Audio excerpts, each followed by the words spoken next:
Oh, okay, loads of times. Knock yourselves out, go on. I need a drink. Yeah, go on. I took Please Choose. Okay.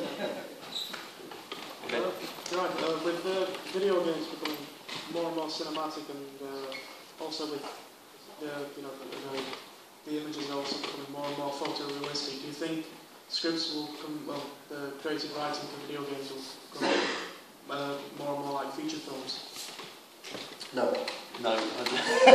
It's a different discipline. It's like this returns to the concept of control, as in unless the writer is the primary, the original architect of a movie. Even if a director rips up the script and does his own thing with him, it's still a script. No game starts with a script. Therefore, I don't mean script. I mean when it comes to the narrative of the character. I think people no, because screenwriting is a very, very specific discipline for movies. There is a small amount of the screenwriting skill used in writing cutscenes for cinematic style games. But other than that, there is very little similarity between them. And we know this because games went through a period not so long ago of hiring Hollywood screenwriters to write their games, and they were all shit. And you can ask anybody who was actually working in games at the time, worked on one of their games, they will tell you it was a fucking disaster. Because these people do not know how to write interactive narratives. They do not know how to write for interactivity. And that is much more important than whether or not you can turn a nice phrase with a bit of dialogue. And movies aren't 8 hours long. You know, these are fundamentally the form is different. Structurally, we can get confused by the fact that games as I said earlier, games are vast mediums. Games take from everywhere. So just because games use bits of movies' narrative does not mean they are movies. They can take from all these different sorts of places and apply them appropriately. It's the same as the difference between movies and TV. Yeah. You know, feature writers do not necessarily make good TV writers, and God knows, you know, we've seen plenty of examples of TV writers not making good feature writers. And those are fundamentally the same thing, just with different time limits. Yeah. You know, so if they don't translate very well, imagine how differently, how different it is to write for features and then to write for something like games. So yeah, they already tried that. Basically, it didn't work. I think it's only going to get more different. Yeah, I think people will start. They get a lot more to gain strength. That's the thing. Yeah. Medium's the most interesting when they do what only that medium can do. Yeah. And in the case of video games, obviously it's a vast medium, as I say, it can do anything. However, there's some things that games can only do. And you know, some 30 Flights of Loving, is it? Yeah. Oh, right. 30 Flights of Loving was lovely this year, and that's the wonderful. I might do a reading about that on Friday. That's looks like a 7. Yes. Yes, it reads like a 7, which I've got a big piece written about the history of video game level design, and if I polish that and make it funny, I might do that on Friday. Yeah. But that's a great example of things that have never been done before, and it's trying and reinvent the smash cut for video game storytelling and doing things that only games can do. Yeah. There's a big move in that direction in comics at the moment as well. There's a lot of people, and Kieron is one of them, taking advantage of things that only comics can do and turning those into, you know, half the point of the comic itself. And it's one of the reasons why the quality of mainstream comics has increased so much in the last few years. Thank goodness. But if, as a general sort of point, I don't want to dissuade writers from necessarily studying screenplays or learning from like how-to screenplay books or how to write novel books or whatever. They're all useful. There are skills you can learn because the better you are at writing anything, the better you will start out at writing something else. Yeah. I mean, no question. A professional writer in any field will always start out at a higher baseline level in any other field than somebody who doesn't write at all. But the danger comes when you think that just because you can write a good screenplay, that means you can automatically write a good game. That's, you know. And I'm not saying you necessarily believe that, but a lot of people did, and they found out that it's not true. As I just said, it's like, also you go back to Aristotle, hit Aristotle up, and there's a lot of those lessons are still applicable to the concept of how narrative works. And that's because how we think about narrative. See, I've resisted mentioning Shakespeare all the panel. I go you have to bring Aristotle. But okay, my favourite technique that games do, and the games do it much more than any other medium, is storytelling through context. The idea that when you walk into a room, you can look at all the books on the shelves, and you know something about the human being.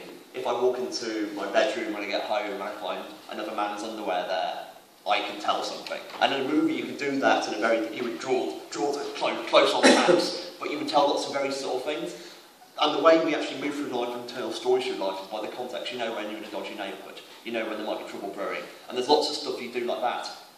And you can do much more detail than you can do in a movie or a book. If you did it in a book, you end up in a kind of like a hyper-realist style that stops and talks for 3 pages. And there are people who do that, but that is a stylistic choice that entirely derails it. As opposed to video games, you do it very naturally. Half-Life and Half-Life 2 is very, very good at this. There's not much story in Half-Life 2. It's all about how the story is told. You learn about this alien world through being there, about something that games do better than anyone else. Are you talking about semiotics, sorry?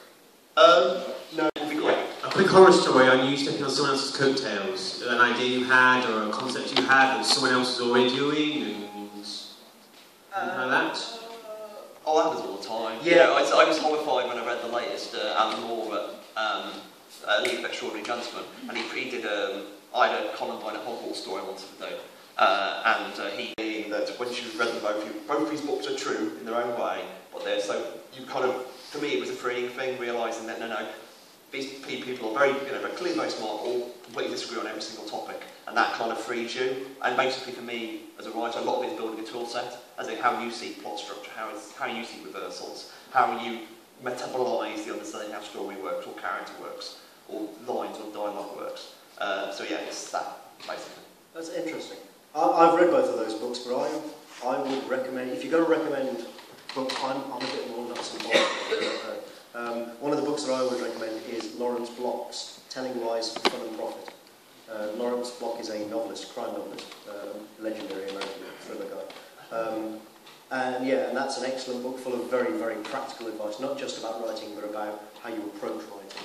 Much like on writing, it's Stephen King's book. I mean, William Goldman, any of William Goldman's books are, even if you don't learn anything from them, it's hilarious. They're just he's a guy who can tell much more interesting anecdotes than he does. He's a hell of a man. You, sir? My question goes back to the idea of control. You said writing is quite an egotistical thing. Do you feel kind of under pressure when you take an assignment like, say, Uncanny X-Men or Iron Man compared to something a bit more experimental like Journey into Mystery or Young Avengers, and which do you prefer working on? You make the rod through your own back, if you know what I mean. That how much there's been times that Iron Man or Uncanny have been more pressure, and there's been times that Jim has been a killer. I've cried over Jim more than any book I've ever written. That sounds Tumblr. Yeah, exactly. That's what it tears in, tears out is the kind of my basic. Journey into Mystery is my book about Kid Loki, and it's basically, it feels very jovial, but it's fundamentally a tragic story about a boy trying to change, and unfortunately being the god of mystery. Nothing's ever easy. What's your line you like quoting? Writing it, a writer is somebody who writing is more difficult than other people. Thomas Mann's French quote, a writing is somebody for whom writing is more difficult than it is for other people. It's always hard work, in some ways the bigger books if you're something, the more control you have, the more difficult it is. At the same time, the fact that it's something like Iron Man and Uncanny is embedded in the larger universe, especially Uncanny is the core of all these X books. And there's like 8 million X books, and you're kind of the tentpole. So there's lots of stuff going on, and you enter the job with the emotional contraceptives. You know that occasionally, Storm's exploded this month. As opposed to Journey to Mystery, which is very much build up walls.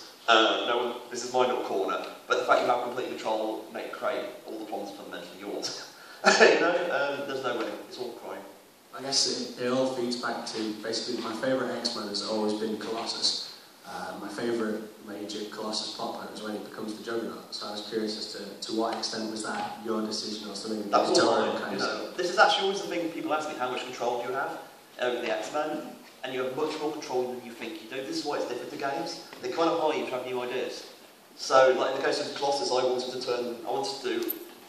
Juggernaut was always one of my favourite characters, who's basically, I am unstoppable dude. But he was always like, he was empowered by a mystical force. And for me, that was like, it's not just a superhero, this is the Exorcist.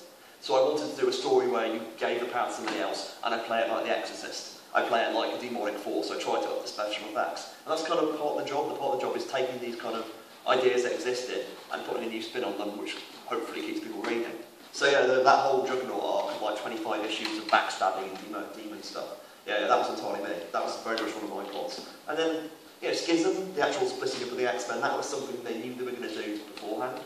AVX, which is the Avengers vs X-Men thing they did, I knew that ended with, spoilers, Cyclops goes to jail. So I knew that as the arc I was heading towards, so I kind of delineated Cyclops' story as a man who increasingly is driven to extremes. This is basically season 5 of The Shield. This is he left him in a problematic position, and he's a tragic hero.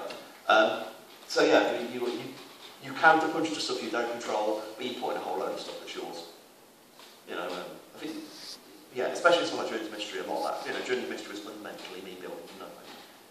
And speaking as somebody who was involved in a crossover over which I had almost no control, as Kieron said earlier, it comes with the territory. You go into the job knowing that that's what the job is. And if you have too big an ego to accept when an editor says to you, actually, no, you can't use this character because somebody else is using them in this crossover, then you're not cut out for the job. And I don't mean that to say that you're necessarily a bad writer, but you just clearly don't have the temperament for that kind of work. Yeah.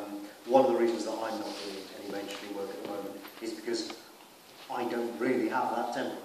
I can live with it for a while, but after a certain amount of time, I just go, do you know what, I've had enough. I suffer falls gladly. Yeah, well, I didn't want to be known as the guy who, threw chairs at editors and stuff. So I just went, do you know what, I've had enough.